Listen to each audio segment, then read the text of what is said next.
খারাপ সময়টা হয়তো অতীত হয়ে যায়, কিন্তু মানুষের খারাপ ব্যবহারটা কখনো অতীত হয়ে যায় না।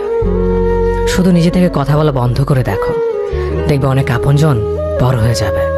আসলে কেউ আপন হয় না। যারা তোমার ক্ষতি চায় তাদের আঘাত করবে না, তাদের সামনে একটু হাসি মুখে বাঁচবে। দেখবে তুমি আঘাত করলে যা কষ্ট পেত, ওরা তার থেকেও বেশি কষ্ট পাবে। যত মিশবে ততই মানুষ চিনবে, অভিনয় যে কত প্রকার হয় তা বুঝতে পারবে। সবাইকে তোমার সত্যতা জানানোর দরকার নেই, যে যা ভাবে তা নিয়ে সমালোচনা করতে দাও। বেঈমান মানুষগুলো কখনো অপরিচিত মানুষ হয় না, খুব কাছের মানুষগুলোই বেঈমান হয়। মানুষ চেনা শুরু করলে এমনিতেই বন্ধুর সংখ্যা কমে যাবে, এটাই বাস্তব। 3টি কথা মনে রাখবেন: যে তোমাকে সাহায্য করে তাকে কখনো ভুলে যেও না, যে তোমাকে ভালোবাসে তাকে কখনো ঘৃণা করো না, যে তোমাকে বিশ্বাস করে তাকে কখনো ঠকিও না। ধোঁকা একজনেই দেয়, কিন্তু বিশ্বাস সবার উপর থেকে উঠে যায়।